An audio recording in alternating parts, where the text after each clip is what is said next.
Well, welcome and thank you all for joining us for this presentation of the New York Technology New York Tech Alliance, NYTECH Alliance, our new name, negotiating M&A exit process and key deal terms with selling or buying a privately held company. For those of you who are not familiar with the New York Tech Alliance, we are a nonprofit industry association recently formed by the merger of New York Tech Meetup and New York Technology Council, or NYTECH. Our mission to represent, inspire, support, and help lead the New York technology community and ecosystem to create a better future for all. We are now over 60,000 members. We are a organization dedicated to education, community building, workforce development, and advocacy. Our advocacy efforts are both here in New York City, in Albany, and in Washington, D.C. We have over 36 events per year, including our Tech Meetup, which is our signature event, and our CEO roundtables. We're an organization that depends on our members and sponsors. So those of you who are not yet members or sponsors, we urge you to join in and support our efforts. I'm going to scroll through quickly the list of the many organizations who are currently our sponsors. We thank them all for their support over the years. And it is these organizations which really help to support these sorts of events this evening.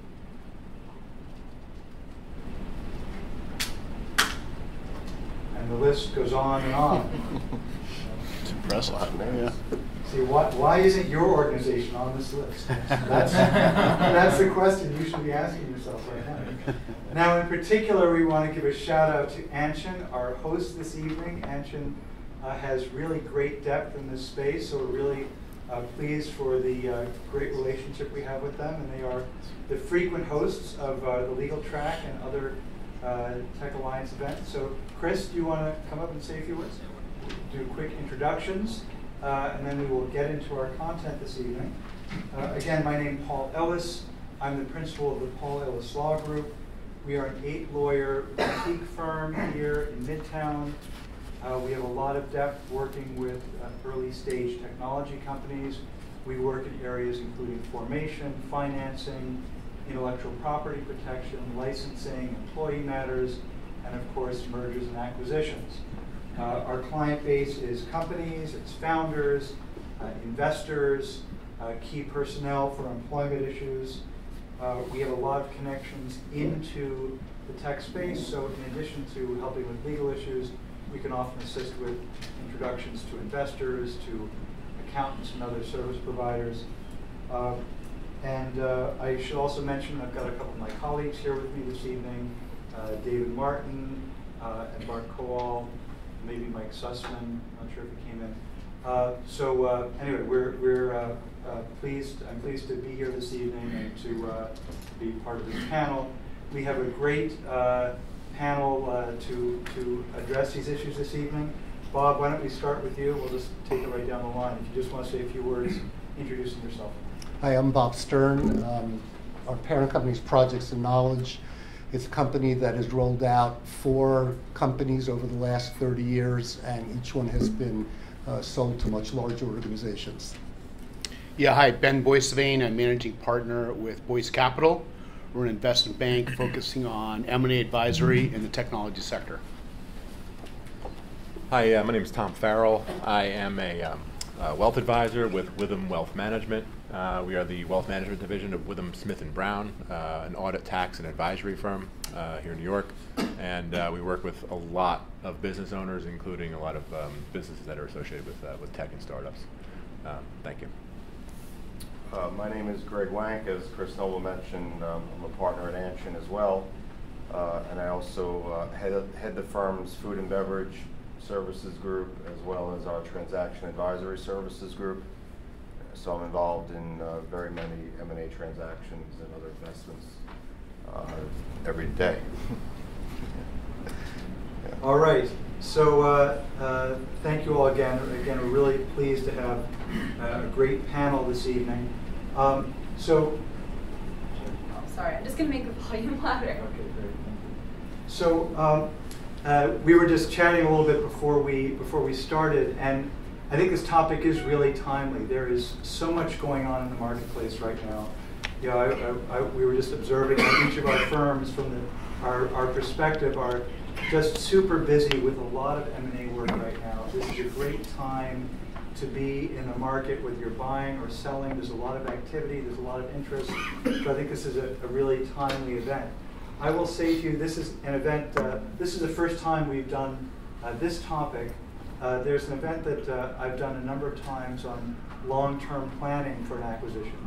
What do you do 2 or 3 years out to get ready for a deal?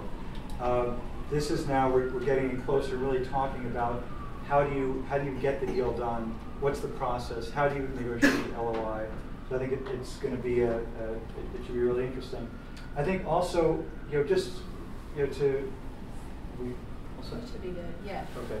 So sound okay? Yes. Everyone hear me? Yes. All right. Okay. So and I should talk a little bit about process. So among us here we have 4 service providers, as it were, people that are involved in different aspects of the M&A process. I'm an M&A lawyer. We have Greg, who is an advisor and accountant on M&A advisory work. We have Ben, an investment banker. Tom, a wealth management, wealth advisor. And then we have Bob, who is a serial entrepreneur, who's here to keep the rest of us honest, basically. So I'm really pleased to have Bob involved, who is really, the veteran of the M&A process, who's built companies and can really sees the world from the perspective of many of you as early stage entrepreneurs, what it's like to go through that process. So I'm going to be taking us through these slides. I'm going to be turning it over to people at various points, and we're all going to jump in with perspectives and war stories, and to challenge each other on where we disagree. So what are we going to cover today? We're going to start by sort of general considerations in approaching a transaction. Then we're going to spend a good bit of time talking about the process. Some of the high points: how does it get initiated? How do you get your team together? Pitch materials and your target list, preparing the LOI, and then due diligence process and considerations. We'll talk about some other elements of the process, but those are some of the high points. Then we're going to dig in on the LOI. We're going to talk about how you negotiate it, some of the important points. And then we're going to talk about key LOI terms and issues. After that, we're going to go to some critical wealth management considerations, which I think is really important and something that often gets neglected in the process. I always try to advise my clients to keep this in mind, to make sure that when they are approaching an exit, to really think about this infusion of cash they're about to get, and to make sure they're managing it properly. And then finally, a really important point: what to do to protect your company in the case of a failed deal. That will run throughout, but we will focus on it a little bit at the end. What we're not going to cover today, we're not going to spend a lot of time talking about the process of deciding to sell. We'll touch on it briefly, but we're not going to spend a lot of time there. We're also not going to talk about the long-term ramp-up. As I mentioned, this is an event that we've done several times in the past, over recent years. If you go to my website, you can see maybe 2 or 3 years ago we did the last session on that. And I would recommend that you all go take a look at that, because that covers the process from a different perspective. What should you be thinking about 2 or 3 years out from the sale of your company? What's the long-term planning, so that when you get there, when you get the term sheet, you're ready for it? Okay? So the goals for today's session, basically we're going to try to demystify a process which is pretty arcane. So for those of you who have not been through it before, you'll recognize, you won't recognize. Those of you who have been through it before will recognize how difficult it is, and how it takes several deals before you really start to get a handle on exactly what needs to be done, how the process works, what the issues are, what are sort of the key points of negotiation. In a sense, this is what I would, if I had an hour or an hour and a half to sit each client down before a deal, this is what I would say to them. Sort of take them through, these are the things you need to think about, this is what's going to happen, this is how the process is, be ready for this. So in a sense, we're trying to give you, put it all in this presentation, get all of us up here, you get all the answers all at once. We can't give you all the answers, but at least we want you to know the most important questions. Also, I should say, we're focusing more on the sell side than on the buy side. Generally speaking, by the time you get to the buy side, you're a little bit more sophisticated. You've been working with your advisors for a while. You're perhaps a little bit less in need of help. Before I go on, I sort of open it up to the panel if you guys would like to say anything, sort of any introductory remarks at this point. I think you covered it pretty well. All right. Okay. Well, the time will come when the panel will take this over. So, general considerations. I say this every time I do a legal event. This point comes up. Time is not your friend. Whether it is forming your company, protecting your intellectual property, negotiating deals with your founders, or negotiating the sale of a company, time generally cuts against you. So that's not to say you want to rush the process unduly, but if things drag on, more often than not, bad things have a way of happening. It may be that information starts to leak out to your employees or to your customers or clients or vendors. It may be that there's bad news that happens to your company. It may be you have a bad quarter. I mean, there are any number of bad things that can happen that in the deal process can cut against you. So generally, you want to keep it moving. Next, you need to own the process and the deal. I see this with my clients. Sometimes they have a tendency, well, that's your job to get this deal done. I'm hiring you to do the deal. And to some extent, that's true. And that's true of all of us. We're there to support and to assist you. But that doesn't change the fact that you all need to own the deal. You need to understand what the issues are. You need to be heavily involved in negotiation and the process to make sure things are coming out the right way. And you guys just break in whenever you like here, but at the end of the slide for sure. Do not underestimate the time, the amount of work, and frankly the emotional investment in getting a deal closed. Especially for you who are sort of first-time entrepreneurs, the first time you sell your company, I've seen this with clients, it's a big deal. I mean, this is a company, this is your idea, you build it up from nothing, you've turned it into something, now someone out there, they want to buy it. And sometimes just letting go can be a little bit difficult. But beyond that, it takes a lot of time, it's a lot of work. Devote sufficient resources, very important. You should do not count on you as a CEO are going to be able to run your company and do the deal simultaneously. Generally, what I recommend to my clients is that they should divide up their management team. One or two people should be running the company, and one or two people should be getting the deal done, because you cannot take your eye off of the fundamentals of running your company while you're getting a deal closed. And we'll stress this again: deals go bust all the time, and you don't want your company to be damaged. You still want to be pumping on all cylinders, even if things go south. In the negotiation process, distinguish between the motivations of strategic and financial buyers. They come at the process from a very different perspective. Financial buyers are by and large buying a revenue stream. They're obviously interested in your company and what you do and everything else, but they're significantly interested in the revenue that you're throwing off. Strategic buyers, they could be in the process for any number of things. It could be your team, it could be your technology, they could be just trying to take you out of the marketplace, buy out a competitor. There are any number of things that motivate a strategic buyer. When you're in a deal, whether it's negotiating the deal or trying to close the deal, you always want to be thinking about what is it they're buying, and make sure that you're orienting your process towards what it is that's of most interest to them. Be realistic in negotiations. What I basically mean here is be neither too aggressive or don't be a pushover either.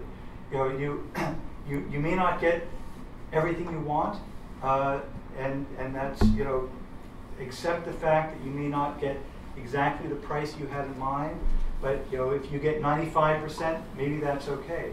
But by the same token, you've got to be prepared to walk away from a bad deal. And I see more problems with clients on this side than on the other. That they get sort of emotionally involved in the deal and getting the deal done, and they can't quite bring themselves to walk away from it, and the deal terms start to erode, and the price goes down, and it starts to cut against them, and they're not willing to say enough is enough and move on. So you've got to be prepared to move on if you're not getting a good deal. Many deals fall through. Don't let your company get damaged. This happens all the time. And until you've been through it a few times, you may not appreciate how it happens and how quickly it happens. I mean, not long ago, I had a deal where it was pumping on all cylinders. Both sides were talking regularly. We were in diligence. We had an LOI, and then, bam, it was over, and we had no idea why it happened. And the justifications we got were suspect at best.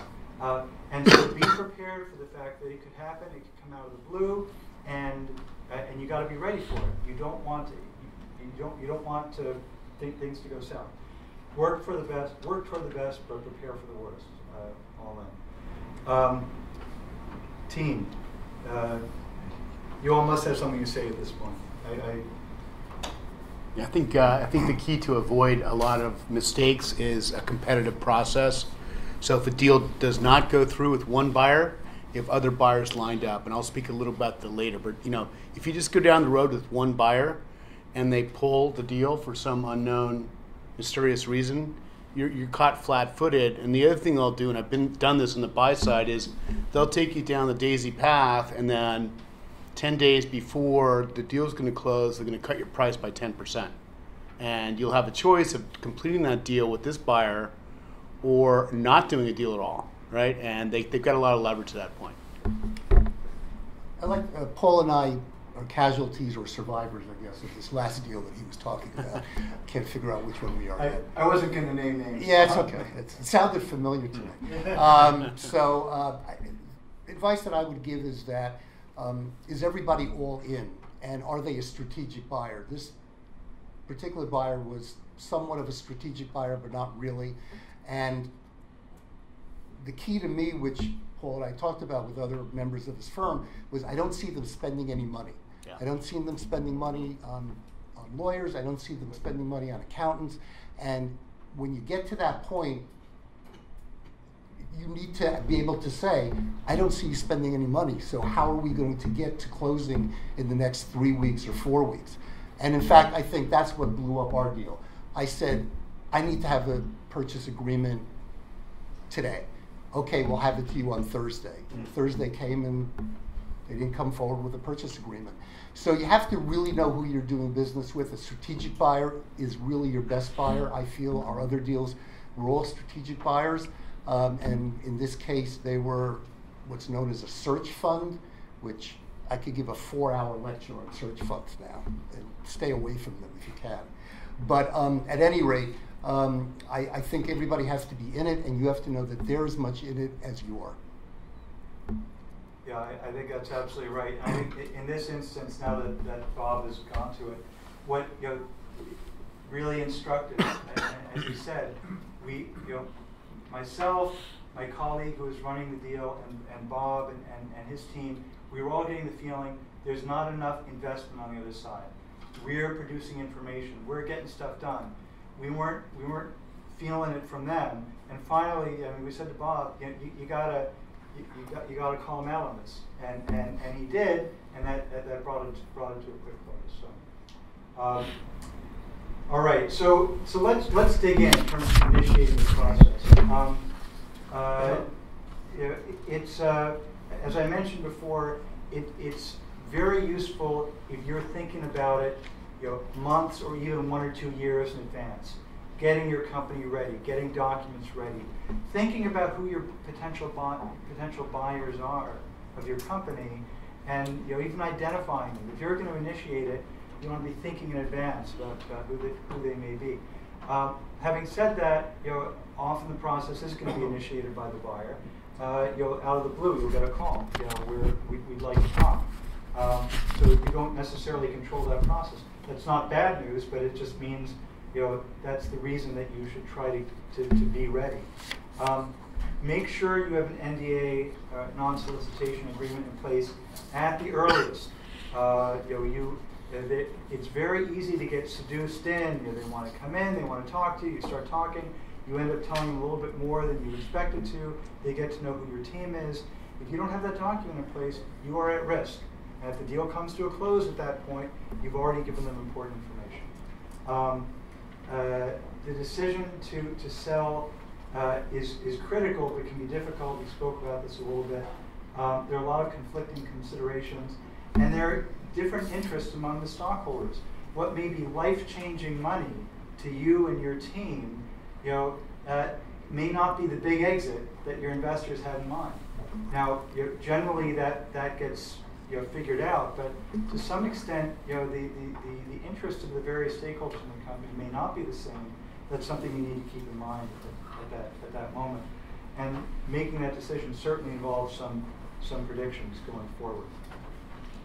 Ben, I don't know, do you have anything to?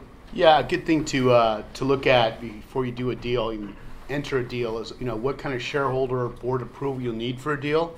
There often are conflicting interests there. In terms of minority shareholders, you may have a venture capital firm, part of your cap table. So you want to see who needs to approve the deal, and then are there any minority shareholder rights involved as well? Sometimes some guy may own 10% and think that $1 billion not enough for them. They need more, which happens, believe me.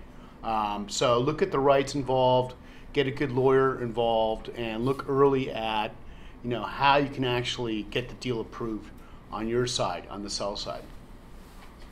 Yeah, we just had a major exit in our client base a couple months ago. What happened was the preferred investor was only in there for about 18 months. So the original deal that was offered to the company actually wouldn't have given the preferred investor the kind of return that they wanted. And they wanted to let it ride. They wanted to wait a little bit. They didn't want out so fast. They had a longer time horizon. So the negotiation with the preferred investor wound up being longer than the negotiation with the buyer. And the preferred investor had a lot of leverage. And the founders had to give up a little bit more than they wanted to in that deal to get the preferreds to come along. Yeah, I will say that's, this goes beyond this event, but that's something that I talk to my clients about in the process of bringing in, of their investment rounds, thinking about what are the triggers for the sale of the company and who has a right to block a sale at what levels, because again, it may be life-changing money for you and you want to do that deal, but as Greg says, it may not make the investor too happy, and if they can block that sale, that's a problem. All right, let's talk about the team. In no particular order, but we'll start with the legal team. Your legal team is and should be led by an M&A lawyer. So this may or may not be your regular counsel. If your regular counsel does deals, buys and sells companies for a living, that's great. If not, you want to make sure that you bring someone onto your team who does that, who can work with your regular counsel, because it is a particular specialty. The M&A lawyer is going to be backed up by the specialized counsel, certainly tax and IP, maybe employment. After that, it really depends on your company. If you're a real estate company, it's maybe environmental or real estate or whatever, regulatory. I mean, it can go in many different directions. And I'd say, what each of you, Ben, you want to talk about the investment banker? Yeah, sure. So I think the key to select an investment banker, besides selecting me, of course, is get a sector expert, somebody who really knows your sector. They know the players, they know the targets, they know senior management. They've done deals in your sector. We do technology only for a reason. We specialize, and I think it's very useful. And then make sure you have a competitive process as well. Get a bake-off, get like 3, bankers that are recommended by your board, that that your accountant may know. Get a competitive process to select. That'll help with the fee structure as well. And then make sure the fee structure is, market, right? And we typically do like a retainer, monthly retainer, and, percentage of the deal. can range from 5% to 2% depending on deal size. But those are my recommendations there. And just make sure it's a good personal relationship as well. You get some very tense times and some very rewarding times in the process. Greg, do you want to jump in on any observations on the accountant side? Well, on the sell side, your accountant is very important in the process to help you make sure that you're ready for diligence, that you're ready for this level of scrutiny that you're about to undergo if you're going to go down the road of a transaction. So you want to get your accountant involved earlier rather than later, get them prepared to help you prepare and your finance team prepared for that process. And one thing I'll say about investment banker, when you have an investment banker involved, it actually makes the other professionals' lives a little bit easier because you have that deal quarterback who's aligned with you to help you get that transaction done. When we've worked on deals where our client is not using an investment banker, it's just a lot more pressure and a lot more work for everybody else, including the client. So you just got to be aware of that if you're making that decision.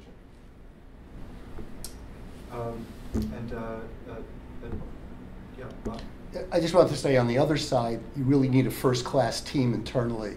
No matter how small you are, you need a first-class CFO that can deal with either the investor banker or the purchaser and their team, because their team will be fully loaded right from the beginning.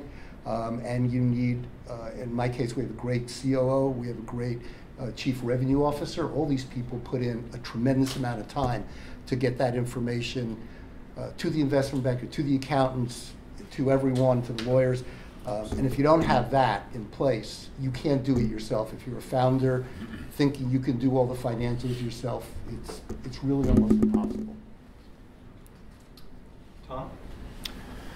Sure. I think from a wealth planning standpoint, it's important to find a firm that is in the business of actually crunching these numbers, and they're set up to understand the scope of the overall deal, so that they can sit down with you and understand how much information the owners have now, what that might look like in terms of how we set up some sort of analysis, and then how long that might take. So, it's not just working with a broker who's in the business of actually investing what's going to be there when it's all said and done. It's really about working with somebody who can help you with the planning up front, and then know how to work with you in terms of, here's our fee for working with this type of an arrangement, even if it lasts over, a series of several months or so.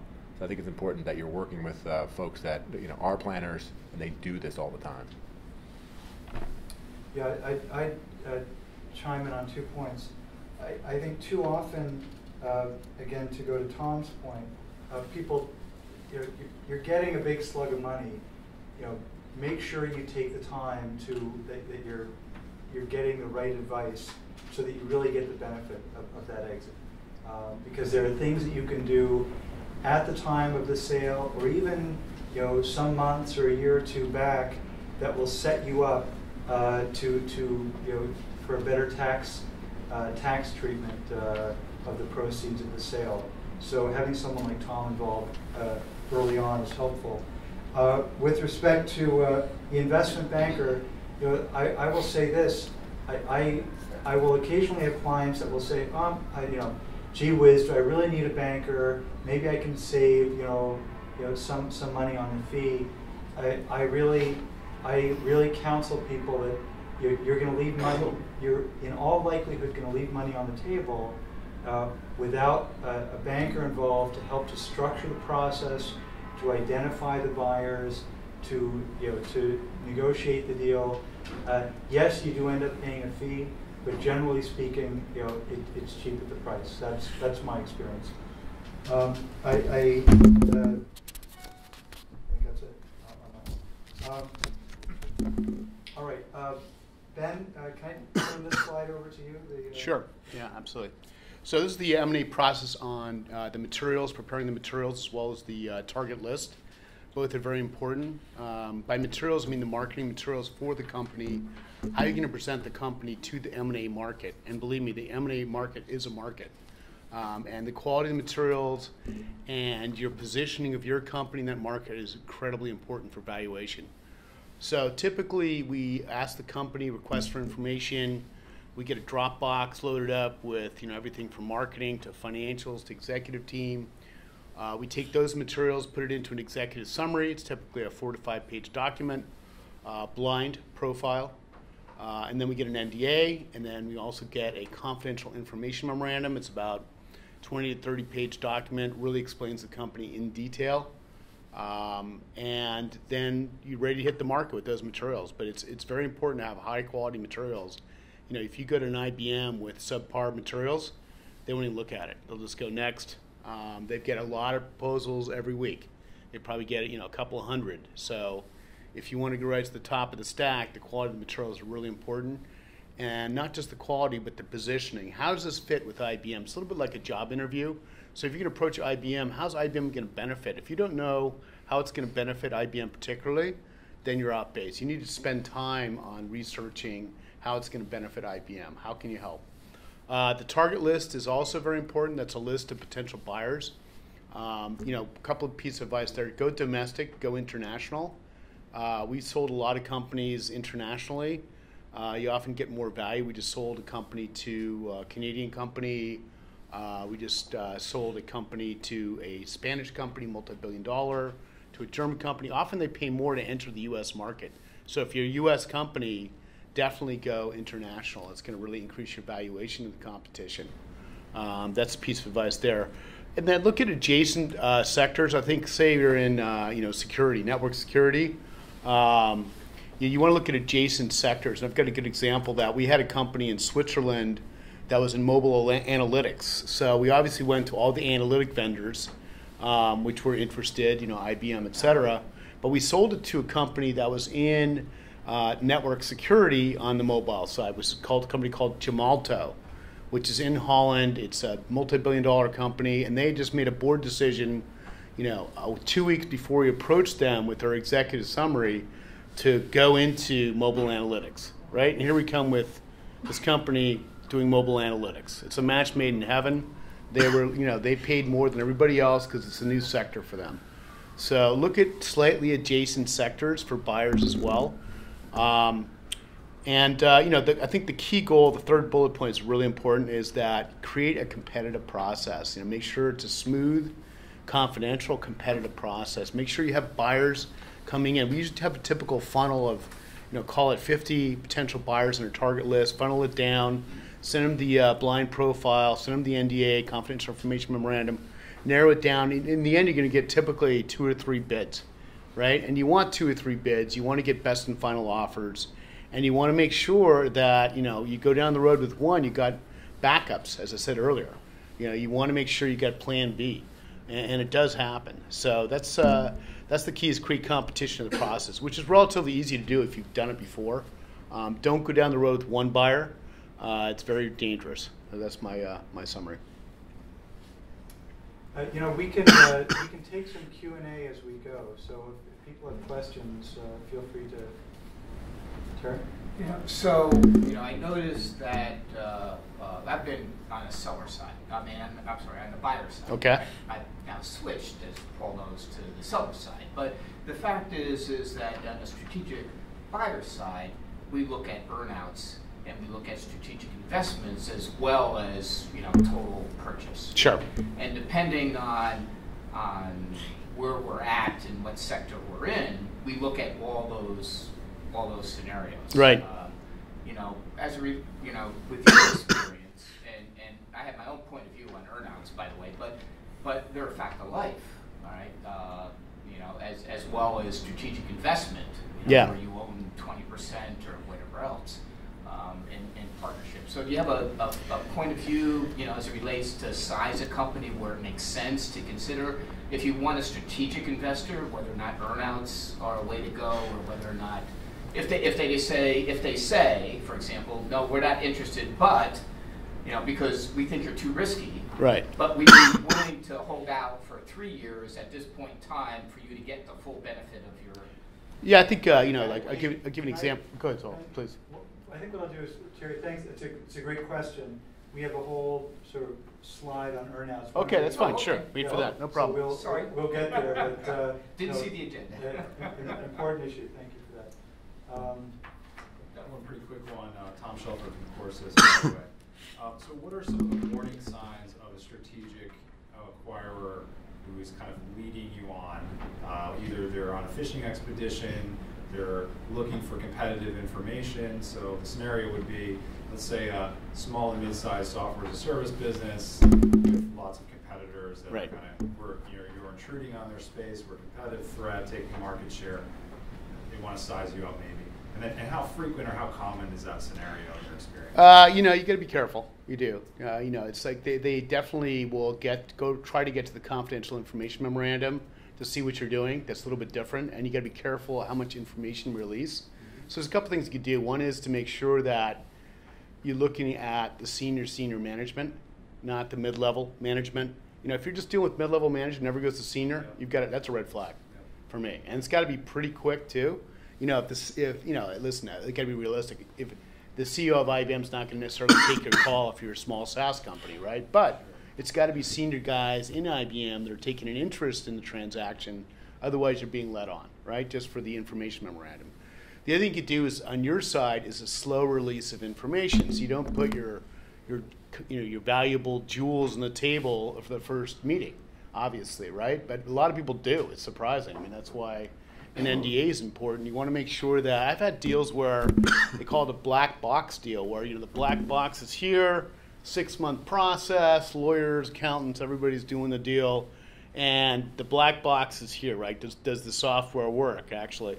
So you open the black box and they figure out if it works in an hour, and if it works, great, they'll close the deal. If it doesn't, they won't close the deal. So release the information slowly and confidentially in the process. And then I think we've mentioned this before, but time and resources, right? So if they're not hiring a lawyer or accountant, wealth advisor on the sell side, which they should, then you've got a problem. Great, thanks. Yeah. Yep, go ahead. What is the most important manager at the buyer side that I should know? Is the one that decides about the M&A, yes or no, and how much? Or is the one that has the pain of the product, which means if he buys something that is going to increase his business, he's gaining. If not, he's losing. Yeah, okay, just quickly now. So corporate sponsors are important. The operating guys are actually going to be, leading the division that absorbs the technology in the team. That's really important. And then you have the corporate development guys that are typically one away from the CEO, and they lead the strategy. So both are very important. And I think that's another point in the process. If you're just dealing with the corp dev team, you've got a problem. That's a great point. You've got to meet the operating team, make sure they value the product, and make sure they're your corporate sponsor. Because that, after the transaction occurs, the corp dev guys are going to go away. You're not going to deal with them every day. You're dealing with the operations guys. So we'll take one more question and we'll move on. Yeah, hi. You mentioned the mobile analytics company, and the company decided to go into mobile analytics just 2 weeks before.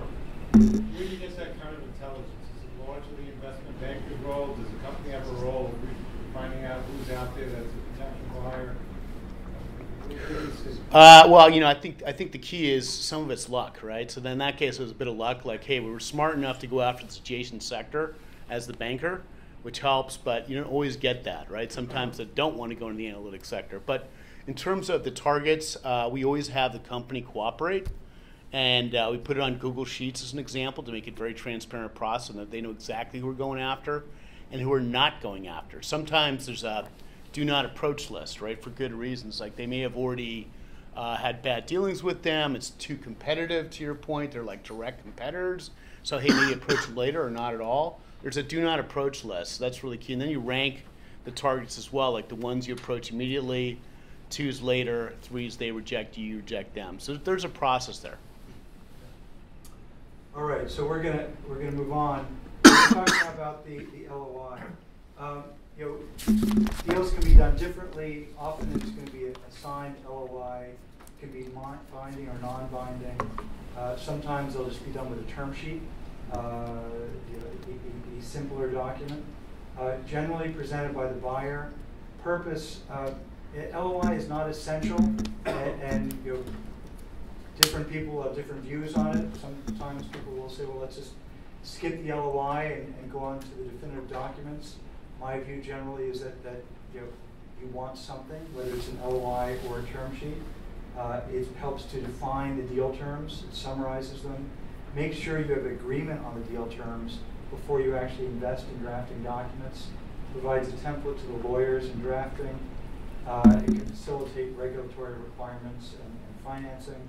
But generally speaking, it helps to crystallize the issues at an early point and make sure that everyone's on the same page before you make a significant additional investment in time and resources.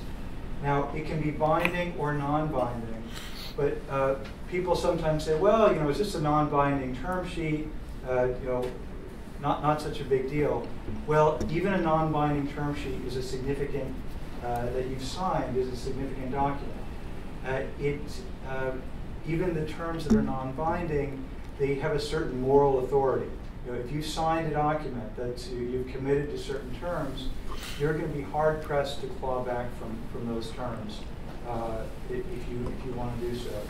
In addition, even in a non-binding term sheet, certain terms will be binding. We'll talk about that a little bit further in terms of lockups and breakup fees and the like. And also, importantly, in certain situations, the court will find the parties are in fact bound by a term sheet that they thought was non-binding. That's more than the details of that situation are more than we can get into here. But it all goes to the point that you need to take any term sheet seriously, and even a non-binding term sheet. Don't get into it unless you're really sure that you're committed to those terms. And in particular, do not sign an LOI without consulting with your lawyer.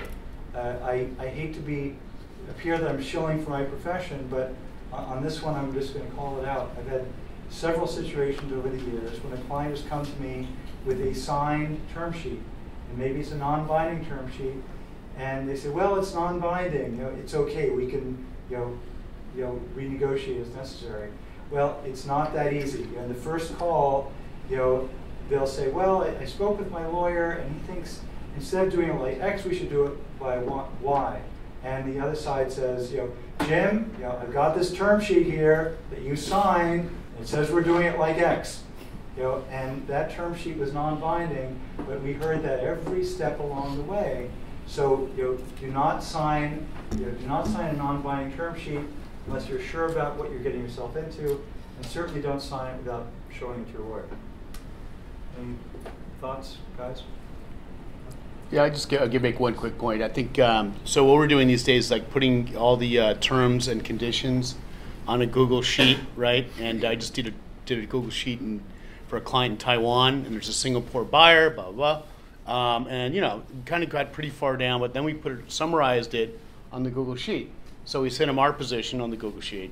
We had their position, and then we had like an hour call on typical legal terms and business terms and the final position on the Google Sheet. And during the call, everybody's looking at the sheet and we're just putting the final position in.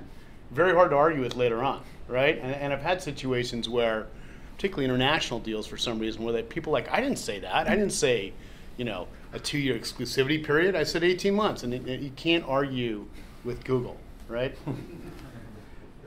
There it is. Don't argue with Google. All right. Due diligence, lengthy, onerous, invasive, but necessary. It will take longer and be more difficult than you imagine. Business, financial, legal. Ben pointed out, really important point. I always discuss this with my clients. It should be staged. Do not give people enough to get them to the next point in the process. Don't give them everything. I tell my clients, if there's something that you want kept a secret, the best way is don't tell it to anyone. So, and then, what's really important, whatever is the crown jewels, whatever is like the secret sauce. I mentioned earlier, know what they're buying, know what it is they care about the most. So for God's sakes, don't give them that in the first meeting. You give them that at the end. Under very controlled circumstances. And in different deals, it'll be different things. Sometimes it's the software. Sometimes it's the customer list. whatever it is. Figure out what it is and make sure you're not giving that away until you're ready to close. Disclosure is your friend. This is another thing I talk about with my clients. There's sort of this tendency, oh, maybe I shouldn't tell them that. Maybe, do they really need to know that? Yes, they need to know it. When they know it is something to discuss. But by the time the documents are done and you're about to sign and close the deal, it should all be out on the table, because you're gonna, if they come back later and say, well, we didn't know that, then that goes to the details of the documents, the reps and warranties. You're gonna make statements about the condition of the company. If it turns out that you held back information that was material to the company, that'll be held against you and it will cost you. Bad news. Don't try to hide it. Control the way it gets released, perhaps, but don't hide it. And make sure you know about it before the buyer knows about it. Again, I say this to my clients. There's a tendency to, like a data dump. They set up a data room and all the documents go in there. Generally, that's a bad plan. You generally want your lawyers to look over the documents, to look over the data, make sure you know what's going in there, that you know what your documents say before the buyer knows what your documents say. You don't want your buyer coming back and saying, well, my lawyers just told me that, and it's something that you didn't know about. And because, we'll talk about this more. The bad news is always going to drive down the purchase price. So controlling the way it gets released and managed is very important for your bottom line. As we noted, prepare for diligence in advance when possible. And the cleaner your records are in the beginning, the easier the process. There's a tendency when you're doing deals, we see this especially when you represent the seller, when you represent the buyer, that the cleaner the company is, the cleaner everything is, the smoother it goes, and everyone's happy and things go fine. But if the lawyers start finding problems when they dig down, then they start digging a little deeper. And the buyer says, well, dig a little deeper. And the more you dig, the more you find. And it just becomes sort of a downward spiral. So the cleaner things are in the beginning, the better it will go. Finally, don't neglect buy-side diligence, something else that sellers don't always focus on. Depending on how the deal is structured, you may really care about the buyer. If you're getting stock in that buyer, you want to know, what are the buyer's prospects. If you're getting a note, you want to know, what is their financial strength. If you're getting an earn-out, you want to know, you may want to talk to people they've done deals with in the past and find out, did they treat the CEO of the target well? Or if you're going to be employed by them for 3 years, you might want to find out, are these guys okay to work for? I've had clients who have walked away from money just because they've been like in year 2 of a 3-year employment period and said, I just cannot stand working for these guys anymore. I don't care that I'm leaving money or I'm leaving stock or whatever it is. I just can't stand these guys. So do your diligence. Anyway, guys, anything to add on this one? Bob? Yeah, I would make sure that right from the beginning you get one due diligence list. Don't let the buyer give you one and then the lawyer come up with one and an accountant come up with one. Make sure it's one, because it can happen and it can just kind of make you crazy. And I think that's very important, especially did they go into the data room and did they look at everything? Your due diligence list from them will show whether they did or they didn't. And you have to challenge them on that. They may not be doing enough work. If they're not doing enough work, as I mentioned earlier, that's another sign. So be careful about due diligence lists and where they're coming from, and they're not duplicative. All right. I was just going to add to the preparing for diligence in advance how important it is. We've mentioned it earlier. We're often brought in even to non-clients to help them get ready for a process. We call it pre-transaction services, and very often even an investment bank will bring us in because they look at a company and they say, yeah, I could probably market your business, but you're never going to get through diligence because you're a mess. I got to get a CPA firm in here to help you clean this up and things of that nature. So So there is value to that. You want to consider that if you don't think you're going to pass diligence or whatever that means, you can invest in that ahead of time and try to make that process go simpler. And the other thing you mentioned about diligence on your buyer, I can't tell you how many engagements our lit support group has had on purchase price disputes post-transaction and earn-out disputes. I mean, it's good business for us, but honestly, if the parties had done better diligence beforehand, we wouldn't have had those issues. So it's so important what you said. Yeah, and it's something, as a seller, you're just focused on giving them, and then this is, you got to take a step back from the process here, because this is in the buyer's interest. They want to keep you giving them information. They want to keep you going and responding to them. And you got to take a step back and make sure you're looking at it from your perspective. They're not going to offer up their information unless you really demand it. So make sure you're holding their feet to the fire.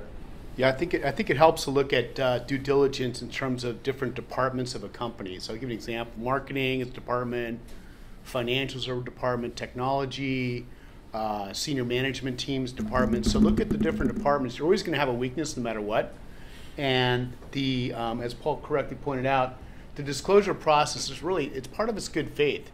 If you don't reveal something to me and I find out about it later, I've got a problem as a buyer, right? I mean, I was at Barclays Bank representing a software company, and everything was going great, smooth transaction. 10 days before the close, turns out my client, the CEO, had a cocaine bust 5 years ago, and major cocaine bust. And it was like, uh-oh, what do we do? Obviously we revealed it to the buyer right away.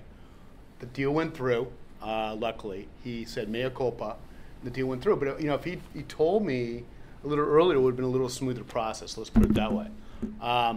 Second example, real quick, is this company, I was doing a buy side for a very large Indian company, and this company is great. It was a $330 million transaction, and excellent product, excellent management team, and they were doing the IT due diligence, and the IT from my buy-side client came back, and he goes, basically their IT department's a broom closet with a server in it. That's it. So the first thing they did, the transaction went through as well, is they put money into the IT department. So there always is a weakness. It's better to be, as you say, stage the bad news. Don't tell them right up front, obviously, but somewhere in the middle, definitely tell them. And just look at your own company critically, and there's always something wrong. There's always bad news, and there's always a weak department. All right, so so now we're past diligence. Diligence actually is something that starts usually before the LOI and continues until essentially the closing. Along the way, the drafting and negotiation of definitive documents. This is largely going to be, this is where your lawyers really sort of get heavily involved with some assistance of the banker and the accountants. An important, this is a whole topic in and of itself, the definitive documents.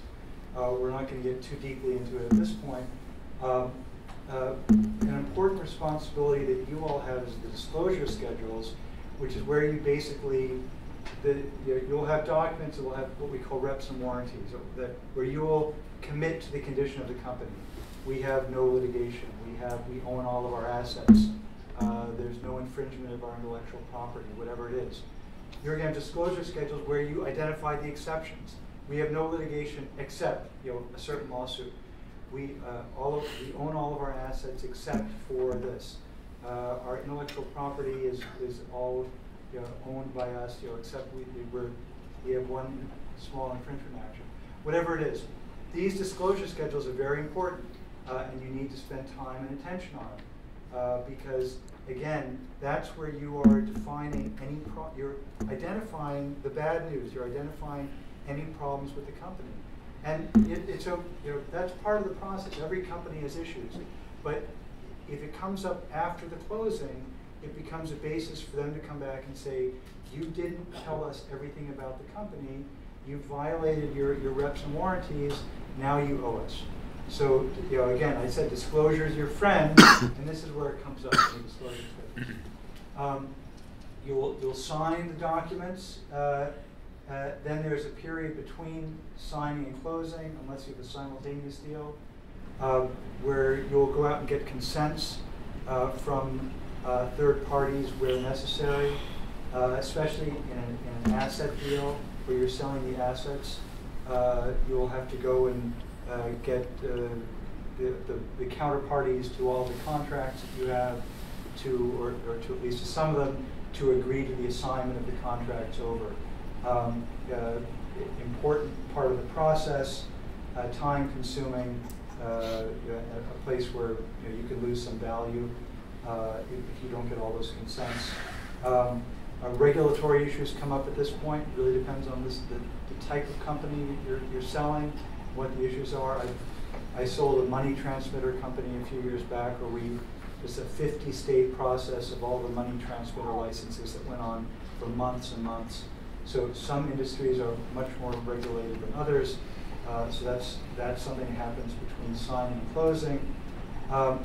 After closing happens, you pop the cork, you wire the funds. Then comes the post-closing, which you would think that at the closing you're done. Everyone's happy and you ride off into the sunset. Sometimes it's that way. Very often it's not. Greg pointed out there may be price adjustments, and that can happen in the weeks and months following the closing. And that can be, hopefully that process goes relatively smoothly. After that, you have escrow claims and releases. So I talked about those reps and warranties and the disclosure schedules. If the buyer comes back and finds, oh, you didn't tell me about this and that, they will make a claim against the amount that gets held back at the purchase price, the escrow, and they'll say, you owe us, we're not going to pay you the full amount. You owe us this amount. And then you may say, well, no, I didn't actually violate it. And as Greg points out, that can be a lawsuit. And I've had deals where we spent 2 or 3 years and spent hundreds and hundreds of thousands of dollars litigating over escrow claims. So take them seriously because they can be painful and the process can be expensive. And then earn-out milestones and payments. We'll talk about a little bit more about this later. This also is in the closing period. I've just gone through a bunch of issues. Guys, do you want to add anything at this point? Yeah, I just say take a look at the net on the deal. Like we get surprised by the fact you have an indemnification pool to begin with. It's usually 10 to 20% of the purchase price. It's a big chunk, and then you have tax. You have to consider that, and that's why it's good to go to wealth advisors early to save on tax. So your net is bigger, really early, like a year, if not 6 months at a minimum. And then the other aspect is net working capital, which is highly complex. But it's basically if you're the buyer, you want to buy a company with enough cash on the balance sheet to keep it running. You don't want to buy it twice. You don't want to buy the company and then have to inject $10 million of cash in the company to keep it running. And then the seller, you want to make sure that if there's any excess cash, you get to keep the cash, right? But it's a highly complex issue, and I really recommend getting experts involved, more than likely accountants on the net working capital issue, because it's once again, it's the net is what you keep. Yeah, and before you close, you're negotiating the target working capital, which is sometimes people say, it's a few $1 million on a big deal. It's not that big a deal, but it is a big deal, and you're setting yourself up again for more disputes and potentially money going back and forth. So that's a very important process that definitely we help our clients with doing that. All right, so now a few thoughts on negotiating the LOI. It's important to recognize what the dynamic is at this point. The LOI, generally speaking, this is the point where you as a seller have the maximum bargaining power. You're not locked into the deal yet. You haven't gone too deeply into the diligence process. after the LOI is signed, generally speaking, the deal does not get any better for you as a seller than it is in the LOI. Generally speaking, bad news will come up in diligence. News of the transaction may leak. Things happen, it's almost inevitable that things happen which will give the buyer a reason, as Ben says, 2 weeks before closing, they try to knock the purchase price down 10%, and you may be hard pressed to fight back at that point. So the LOI, that's the moment when you want to lock, as a seller, you want to lock in as much as you can. We'll go to at the bottom, seller interests. What do you want? You want a no exclusivity period or a limited period where you're prevented from shopping the company to other potential buyers. And you want to lock in as much as possible the price and other key deal terms. On the other hand, the buyer has the opposite.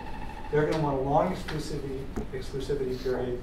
They're going to want to get full access to all of your information, and they're going to want to commit to as little as possible in terms of deal terms, because that'll make it as easy as possible for them to knock your deal terms down after the fact. Guys, anything to add to that? All right, keep going. Okay, so now let's dig in on some of the key terms and issues. Some of this we've already touched on a little bit. We'll start talking about what are the non-binding terms in the LOI. Well, a first significant one is the transaction structure. Is the deal structured as a stock sale or an asset sale? That is to say, are they buying your company, the stock in your company, which means that they're taking everything that your company owns, or are they just buying assets out of the company? Are they taking contracts, assets, employees, relationships, cash, what have you? It's a significant question. It comes up early in the process, and it has a lot of implications in terms of how the deal is structured, how it's priced, and the flow through to closing. Greg, would you like to say a little bit about the tax implications on this? Well, the tax treatment could be very different, and the impact on the seller could be dramatically different. The buyer is going to have their own motivations, which may not necessarily align with yours as the seller. So it's very important to consult with tax advisors on this topic, because a buyer has their own goals when they come after you and want to buy your business, how they want to do that for a tax perspective. They want to buy assets, so they can step up certain assets and get depreciation, amortization benefits. That may not be aligned with getting you the best tax treatment. So it's important to negotiate that at this period. What I'd say is, from the seller's perspective, generally you prefer a stock deal to an asset deal from the perspective of liabilities, because if you are selling the stock of your company, everything goes with it, including the liabilities. In an asset deal, they may take all the assets and then they'll try to cherry pick the liabilities. So generally speaking, at least from the perspective of liabilities, you're going to want to sell the stock. The other thing to say about this decision is that an asset deal is generally more complicated and more expensive from the perspective of legal fees. Because in a stock sale, you're just selling the company. Everything goes along with the deal. In an asset deal, again, you're selling the various assets, and they all need to be transferred. And then, there are documents of transfer. The agreements, you may need to get consents of third parties to transfer the various agreements. Third parties may not want to give those consents. You can sometimes lose value in a deal, and it's an asset deal, because there may be important relationships or important contracts on favorable terms that you can't get transferred over, or at least not without paying a price. There are also regulatory issues that can come up. So there are certain permits and licenses that will just go along with the company in a stock deal that may not transfer so easily in an asset deal. Price. A number of considerations here. Well, first, what's the aggregate amount? What's the bottom line number? That's going to be the starting point. But then you got to break that out. You know, cash is king. You know, generally speaking, the more you can get in cash, the better. But often, you know, a portion will come in stock. That may be okay, but you know, refer back to what we said about buyer diligence. Make sure you're comfortable with the stock, the company that you're getting stock in. Often there may be a note. Again, that may be okay as long as the terms of it are okay and you're comfortable that the buyer is in fact, that the seller is in fact creditworthy and that they'll be able to pay that note. Then you need to think about what the terms are. Is that note secured? What happens if they don't pay the note? Can you get the assets back? Well, it may not really be practical, but those are some of the things to think about. Earnout. Terry, you brought that up. I will tell you, the earnout issue in deals is it's a big issue in the negotiation. It's a big issue post-closing. There's a time and a place. Let's make sure we're all clear what an earnout is. It usually comes up with the buyer and the seller can't agree on the price, and the seller is saying, "Oh, but we have all these great prospects, and you know our business is going like that, and there's so much value. We're going great guns." And the buyer is skeptical. They're saying, "Well, we're not really sure you're going to be as get as far as you think you're going to get." And they say, "Well, okay, let's slap an earnout in, and we'll prove it to you." And so basically, the management team goes along with the deal, and they set certain milestones. And if those milestones are hit post-closing, well, then they get some extra cash. It sounds great, and it's great in principle, but damn, the devil is in the details. And as a lawyer, I'll tell you, hours and hours and hours, tens of thousands of dollars, we've spent negotiating earnouts. And in the end, I've had times when we've spent tens of thousands of dollars, and in the end, we still can't reach agreement. And the buyer and the parties say, "Okay, forget it. It was a bad idea. We're just going to agree on the price." Because what gets so difficult in the earnout is that post-closing, to some extent, the interests of the parties may be disaligned, because the buyer, the seller, they want resources. They want to go out and blow the doors off. They're swinging for the fences. They want to know they're going to have control. They're going to have the budget they need, the staff they need, everything they need to hit those milestones. From the buyer's perspective, well, the buyer, if things go a little slow, and you don't hit those targets right up front, well, okay, they're going to save some cash in the deal. They're not going to have to pay you as much. They still have the company. And if you don't hit those targets in year 2 and year 3, you hit them in year 4 and year 5, the buyer may be okay with that. But if you didn't hit them in year 2 and 3, you don't get your money. So the interests can be disaligned. I don't like to ascribe bad faith to the buyers, but frankly, I've represented sellers that were very disappointed in how things went post-closing, because they did not get the cooperation they needed to hit their milestones. That takes you back into a process where we're negotiating painstakingly what's the level of control of the sellers, what's their budget going to be, what are the resources, and it takes you down a rabbit hole. So I don't know, you guys may have more to say about earnouts. I wouldn't do an earnout. I think you're out of control of the business, and that's it. You could have a 400-page document, but it's not your business anymore. And even if they want you to have the earnout, as Paul said, there'll be other distractions, there'll be other needs of money and resources, and I've never done an earnout, but I've seen earnouts, and they generally end up badly for the seller.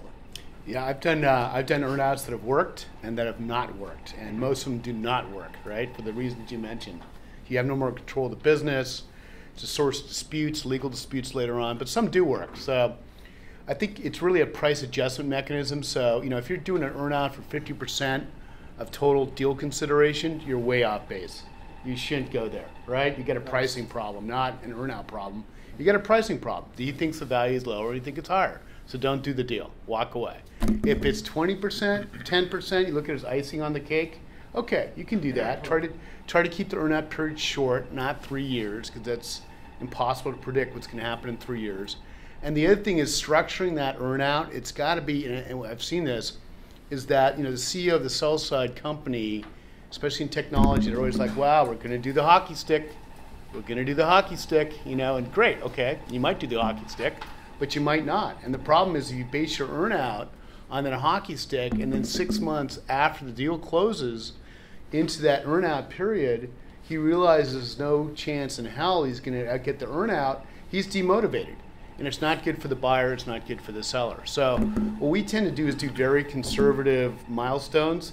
So if you get 50% of your projections, call it revenue, you get something, right? And if you get 100%, you get more.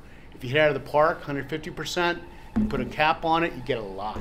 But you got to have that lower bar, otherwise everybody gets very disappointed and it demotivates and people leave. Yeah, the only thing I'd say from a wealth planning standpoint is on the earn-out side, we would structure that in terms of any kind of analysis. We would severely discount the financial aspect of that, just given the comments that have been made about the risks that are involved here. Because what you want to do is be realistic, with the seller about, what kind of impact this would have on their overall plan, as opposed to, something that didn't have to go through an earn-out process. So basically, err on the side of being conservative.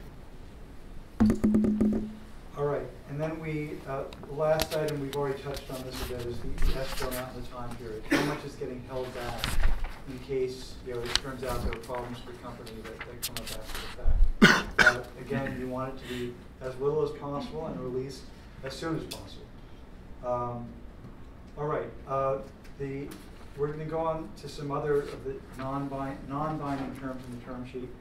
In an asset deal, there's going to be a high-level description of the assets and the liabilities. That's relatively straightforward. Get it right, but what's often really key is how the liabilities are getting handled. Keep in mind that it's one thing. What I generally say to my clients is, look, these liabilities may have been incurred pre-closing, but that's part of the cost of doing business. Liabilities come up, and if they control the business, I try to get them to take on as much of the liabilities as possible. Greg, do you want to say anything more about working capital and purchase price adjustments?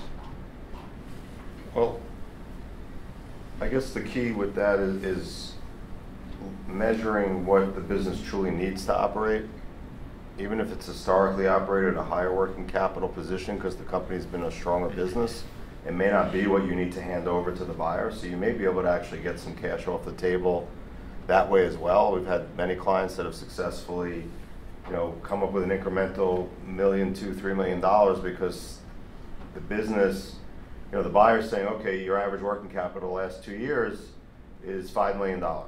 And we were able to show an analysis showing that the company really only needs $3 million working capital to operate efficiently. And that $2 million became excess, and the seller gets that money as a bonus. So that's something that's certainly possible. Also, the LOI will, again, these are the critical issues that you want to make sure get included in the LOI. Again, because this is your point of maximum bargaining power. Employment terms. In most cases, they're going to want the founders and key employees to stay on. The LOI is a time to define what are the terms on which people are staying on, how long, what's the title, what are the responsibilities, make sure it's things you can live with. Non-competition is. I just have a question about that point related to the earnout. So, what are 11 points that the buyer has to keep employees if you recommend against earnouts? Well, it may simply there will usually be an employment agreement that in most cases, the buyer is going to insist that the team is there to transition on, and there will be employment agreements of 1, 2, 3 years that commit them to the company. I'm not sure what you're. Yeah. So what would like a penalty be or some of that? Well, I'll give you an example of that. So say you have like the 4 key members of the senior management team. They're the key guy. I just had this in a deal a few years back. Key guys, 4 key guys. The buyer says, hey, I love your company. These are the 4 key guys. Founded the company, developed the software, sales, what have you. You go, great. Okay, so they're all willing to sign employment agreements. That's the good news. Then you come to the earnout, and it's called 20% of your purchase price. And the buyer's perspective is going to be all 4 of you have to be there in 3 years, right? If one guy leaves, everybody forfeits. And that's a huge point of leverage for the buyer. Is it realistic? No, I don't think it's realistic. You can stagger it, but you should get your piece on a several basis, not joint and several. Which means that if you get 25%, you're there in 3 years. You get your 25%. That's the seller's perspective. Yeah, and if I were representing, that's absolutely right, Ben. If I were representing the sellers, I'd really never try to let my clients agree to that, because you can't control what your co-founders are going to do if they're going to be there in 4 years. Especially if they have what I call island money, right? Everybody gets $100 million. Some guys, surprisingly, do not stay on board. They go to the island. They drink daiquiris the rest of their life. So you can't control that. All right, we're going to move on because we're running a little bit behind. Non-competition provisions, in all likelihood, that'll be part of the deal, and that's sort of part of what you buy when you sell your company. It's really a question of how long and what's the scope. If there are any provision as to non-key employees, how's the buyer going to handle the line employees? Are they coming along with the deal? How many of them? Purchase price allocation is really a more arcane. I don't know, Greg. Is there anything you want to say about that purchase price allocation? Or? Depending on if it's an asset deal and there are key assets in the business, that could be something that's important enough to negotiate in the terms of the agreement, if that's what you're alluding to. So we've seen that where the buyer wants to allocate as much as they can, let's say, to hard assets if you have a significant amount of equipment, and the seller would rather sell intangible property, and the buyer would rather not, because the buyer is stuck with a 15-year write-off on intangible assets, but they get a 5-year write-off on hard assets, those types of things. So that comes up from time to time as well. Terms of indemnification, we've discussed this a little bit. How, again, if the company turns out, if there are problems that come up after the fact, it can be a general violation of rights and warranties, or there can be specific liabilities that are known at the time of closing that are the subject of indemnification. The escrow amount that's held back would go to cover indemnification obligations. One of the things that's important here is indemnification an exclusive remedy, or can the buyer go beyond the indemnification in terms of recovering? And finally, finally on this slide, any founder liability, important point. Do the founders individually have any liability post-closing for violation of reps and warranties or indemnification? Every situation is different. Sellers are always going to push strongly against that and are generally successful in doing so, but not entirely. Sometimes there will be limited individual liability. Finally, just some other non-binding terms that show up in the LOI. Generally, reps and warranties are for the definitive documents, but if there are any important ones that fall out of the ordinary or similarly closing conditions, atypical closing conditions, or any other terms that are not customary, all of these should be picked up in the LOI, because again, the LOI is a summary of the terms that are going to make it into the definitive documents. And there's sort of a general view that the definitive documents will be, whatever's in the LOI, whatever else is customary. So if there's anything that you want that is not customary, it's important to get into the LOI to make sure that you have good leverage when it comes to the definitive documents. And finally, the closing date would also appear as a non-binding term.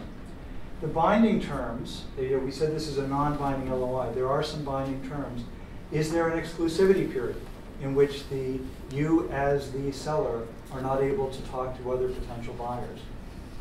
A buyer will always want that, and will often get it for at least a limited period of time, and they may get a breakup fee. So if you violate the lockup, you pay them something. Again, sellers are always going to push hard against this. Buyers will want it. It's a bargaining point. Confidentiality, rights of publicity. If they're not covered in a separate agreement, they'll be in the LOI. Conduct of the business. The buyer may want to know that you're going to run the business in the ordinary course up until the time of signing of definitive documents. The extent to which you agree to that is probably going to depend on how definitive the terms are in the LOI and how conditional they are. Allocation of costs. Generally speaking, each side will absorb their own legal costs. At times, you as the buyer can get the seller to agree to pick up your legal costs if the deal goes south. That doesn't happen very often. I have a deal going surprisingly on that basis right now, and that's a situation where the buyer has very deep pockets and the seller does not. And they're saying, look, we can't afford to go down a process with you, and you pull out at the end. And the buyer did agree to that. And then the termination date, by which, if the LOI isn't done, it terminates. You guys want to add anything at this point? Yeah, I would just state that I agree with you, Paul, in terms of the letter of intent. It's important to have. Some people just go right to the purchase agreement and close, right? But I find it's much better to have the basic terms and conditions, even more than the detailed terms and conditions, spelled out in the letter of intent. That's your negotiating vehicle from the sell side perspective. That's the point of maximum leverage, as you said before, Paul, is when you're negotiating the LOI. So lay it all out. Lay it all out. And the other fact is get your professional advisors in early. Get the accounting in for network and capital, among many other issues. Get your private wealth advisor in to make sure you're doing this tax efficiently. Get your legal in, obviously, to review the LOI. That should go without saying, presumably. Get those guys in there. You want all the help you can get. That's your key document. Once you get that negotiated and signed, then you still haven't closed the deal, but your chance of closing that deal is much higher. All right. So, Tom, wealth planning. Sure. So there's a few points that we wanted to cover today when it comes to the wealth planning aspect of this. And it can seem like the collateral element because there's so many details that are involved with the actual structure of the deal and things like that we've been covering for this part of the talk today. But there's obviously a critical personal element here that needs to be planned for. So just one of the simple things that I wanted to start with was just having a place to deposit the proceeds. We talk to clients about what this looks like and if they're prepared and do they have their account ready. A lot of times we see that they're just ready to park it in the bank. But we also know that sellers are looking for some security. They want to take a deep breath after this occurs, and you want some safety. So, when we're looking at bank accounts, FDIC coverage is limited. And, it's set at $250,000 per depositor, per insured bank, basically per account type. So, if depending on the size of the deal, you could set up multiple bank accounts at maybe the same bank in different account types, like individual, joint account, revocable trust, things like that. Can become a little onerous. You can also open up accounts at different institutions. One simpler way that we found is, by having a brokerage account ready to receive proceeds, We can get wiring instructions and make sure the deposit gets in a timely fashion. And then to meet that element of safety, building out a U.S. T-bill strategy where they have that safety in terms of investing in not the stock market and not other areas, but actually just parking that in a guaranteed source from the U.S. government, getting a little bit higher yield and then saving on some state taxes. So, just having a place to park the money is an important piece and can sound quite simple, but we try to help our clients think that through. But when it comes to, I think, the planning piece, it's really about controlling the steps you can take before, during, and after the transaction. And of course, the sooner that we can sit down with somebody to start the planning process, the better. I'd say in this space, typically the process is a little bit more condensed based on the situations. But what you would want to do is sit down and just try to learn the scope of the transaction and put together some quantitative analysis to figure out what level of proceeds does your seller need in order for this to work for them, personally. And then also, the structure of that, whether it's whether an earnout is involved or not. We talked about that earlier. We had an example of a client who had a niche company in the pharma industry. She wanted, ideally, to get out clean and not have to stay on, not have an earnout situation. Her potential buyer did want to retain her and her expertise, but she couldn't see that phase working for her. She couldn't give up the control and have to work with somebody else after kind of building this over the years. So as part of the analysis, we worked through a lower lump sum amount for her that could work for her situation, to give her some negotiating power when it came time for her to talk to her buyer about what that would look like. So you want to figure out what does this look like, and then also err on that conservative side if there is some sort of an earnout involved. And then you want to get to know exactly what your client is doing this for. What does it cost to be them? The cost of their lifestyle. You want to make sure that what you're building out adjusts for inflation. You want to account for your federal and your state income taxes, net proceeds, certainly according to the structure of the deal, and then any other core pieces that are important to them. What they're trying to accomplish over time. A lot of times, I'd say in this space, as opposed to, let's say, somebody who's let's say much more, they got decades under their belt at a particular company, and now they're just ready to sign the deal and then just move on to a nice cushy retirement. A lot of times in this space, we're trying to figure out, okay, well, how much money do we need to set aside for our next deal, right? And then what's left over for some more longer term investment. So you kind of want to compartmentalize what you're intending to use the capital for once the deal has been done over time. And some of the things that you can consider in the year of sale, typically this is obviously a much higher tax year than what you're used to. So coordinating things like charitable planning, funding something like a donor advised fund, where typically we would use these for clients who are already charitably inclined, but have this much larger tax year unusually. And so you basically put together multiple years worth of your normal gifting into 1 year, and you separate the tax deduction from the actual charitable planning going forward and how you actually benefit those charities. So it could be, this is a good conversation to have with clients about trying to reduce that overall tax bill at the end of the year. Another thing in terms of these lump sum situations is if things like college funding is important for clients. That's a big cost in terms of their overall goals. So taking advantage of this 5-year gift stacking opportunity that are unique to 529 plans, for example, where you could do up to 5 years worth, and for a married couple, you can double your funding solution beyond $14,000 per person. So you can get, I think on my slide here we have, you could basically front load $140,000, for college education, right in 1 year per beneficiary. So if you have multiple kids, you can kind of take advantage of the transaction to really put away a lot of money right now for college. From an estate planning perspective, we're not drafting the documents. We're not attorneys, but we would want our clients to be working with a trust and estates attorney and making sure that they have the basics in place. You know, things like your will, your powers of attorney for financial and legal decisions, and then your healthcare directive for any health decisions that need to be made. You know, those are the basics that really everybody should have. But certainly, if you're moving into this phase of your life, you should have those in place prior to transaction.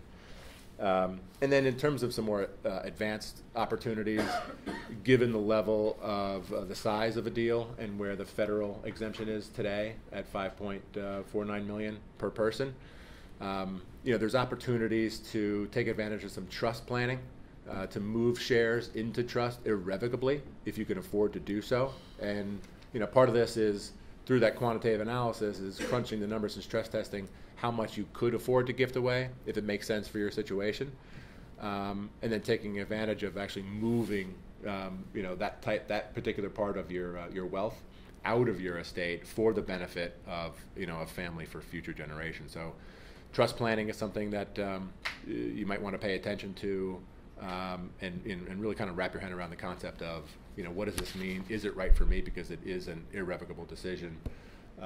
Another example I have on here is, you know, if you live in a high tax state like New York and New Jersey, California, there are other ways to use trust to help eliminate that state income tax element by using these incomplete non-grantor trusts in a state like Nevada, for example.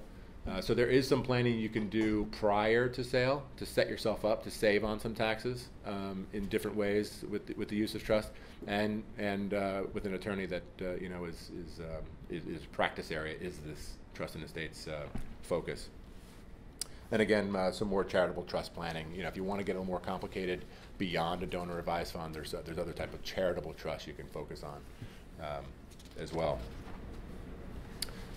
So you know, those are the kind of the key topics I wanted to cover, focusing really on the planning elements here, and not getting into any type of investing decision. Typically what we see is there's a delay. You know, once a transaction occurs, there's some time where you really don't want to make any big decisions when it comes to what am I going to do with this capital now that I have it, now that it's liquid and I can do whatever I want with it, really. You want to take a deep breath. You want to make sure it's safe so that you can start to, you know, clarify what it's going to look like going forward, and then start to make decisions over time. But you don't need to be doing those big decisions from an investment standpoint right away. All right. Thanks for that, Tom. I'd say again, the takeaway here is think about it early on and speak to someone like Tom and do the planning. Too often I find my clients don't really, you know, as Tom said, they may not even have an account, know what account the funds are going to go into, let alone have thought about what the tax planning, what the beneficial tax planning they can do is. Last slide really is stuff we've mostly already covered, so we'll do it real fast. You know, protecting your company. As we've said at several points, many deals tank, sometimes out of the blue, and sometimes late in the process. Don't be damaged if that happens. Have a strong NDA in place. See if you can get the buyers to commit to pay legal fees, especially if legal fees would be a problem if you're stuck with them. Stage your due diligence. Be careful about the information that goes out. You know, buyers will always want to talk to, or will often want to talk to your key clients and customers. And boy, you know, be careful about that. You may need to agree to that, and if I represent the buyer, I'm going to suggest that they try to get that. But if that happens, it should be late in the process. It should be very controlled, because if the deal goes south, that can really put you in a bad situation. You know, bottom line, you know, don't let your business weaken while you're pursuing a sale. Don't, you know, always, as I said, know who's running the business and who's doing the deal. Make sure the guys who are running the business are staying focused on the fundamentals. So if it goes south, you're not in a bad position. Assume a deal could tank at any point. Be ready for it. Bottom line, as I think Ben said, you know, be a bit skeptical and don't assume the best intentions. Sometimes buyers are it's just a fishing operation. So I hate to end on a negative point like that about how it can go south, but it is important to it's important to keep that in mind, because the deal goes great, it's going to be a great day, but if it falls apart at the last minute, you don't want to be collateral damage. So I don't know, guys, any closing thoughts? Questions? Let's just go to the previous one. Yeah. Talk a little bit about trying to get buyers to commit to the legal fees. Well, as I said, and let me say, we're serving the Q&A section, and we can stay around for a little while for this. If anyone has to leave and you'd like to be on the mailing list or get the PowerPoint, just make sure you leave your business card. Legal fees, generally speaking, there's going to be an expectation that each side pays their own legal fees in the deal. Having said that, sometimes if you're representing the seller and there's a real disparity, you have a party with a deep pocket as a potential buyer, and you're the seller and you don't have nearly as much money, and the legal fees are significant to you, you can get an agreement that the buyer will pay the legal fees if they walk away from the deal. Now, that has to be documented and agreed to, and that has to be negotiated, and you can spend some money negotiating that deal, but still, that can be valuable to you, and it can be as simple as we're Mr. Buyer, we're walking down this path in good faith, but if you pull out of the deal, it's not us. If you pull out of the deal, then you'll pay our fees up to that point, or our fees up to X dollars, or if I'm representing the seller, I'm going to say, look, if the deal fails to close for any reason, you'll pay the fees. Now, it's going to be a negotiated point, and I wouldn't say that I get that too often, but we're doing a deal right now where the buyer the buyer agreed to that. So you can get that kind of protection. How early can you do that? I'm sorry? How early in the process? Well, I'd say as early as possible, in the very beginning. I mean, look, you should. There should be some. You're talking to them. There's a price on the table that's maybe been agreed to. That's kind of the point when I wouldn't. Until you've agreed to it with them, you're paying all your legal fees. So think about it that how much legal fees do you want to pay before you want the buyer to commit to pay your fees? So I'd say as early as you can get them to agree to it. Yeah, typically we bring that up before we even hire the lawyer, right? I mean, that's the key. As soon as you start paying the legal bills, well, you already paid the legal bills. But if you do it, letter of intent, definitely. Oh yeah, I'd say for earlier, sure right? by the exactly. LOI. Earlier, yeah, Hopefully for sure. Earlier than that. Yeah, and the other aspect of that is make sure they commit by paying legal fees or paying your legal fees, even better. But make sure you have a really good understanding of their approval process internally, and this goes especially for large companies. It's arcane sometimes. I mean, they may have special board meetings, different executives have to sign off on the deal from an operational perspective. Everybody is different. If you look at an IBM, completely different than a Singtel, right? So you need to understand as the seller, okay, what are the various triggers of approval? And that's really important to understand, because if you hit a roadblock, you've got a problem, right? So you want to know where you are in the buyer's approval process, which is sometimes highly complex. Okay, we're going to take one more question. Just to follow up on what you just said, so how do we go about finding that out? Is it just whether we just ask you ask the exactly. Out, tell us about yeah, the process. but you want a detailed response. We're having a board meeting next week. We're good. You want to get exactly the timing and exactly who's going to be involved, executive level, board level, special board level. You want to know all the details, and it's in your defense. So just get their names, get their. Absolutely. Yeah, you want as much detail as possible, because if it doesn't happen, you got a problem.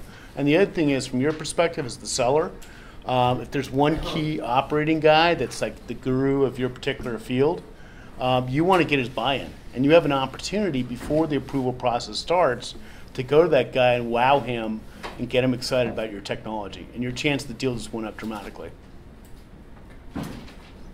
All right, Greg, Tom, Ben, Bob Stern, thank you all very much. Let's have a big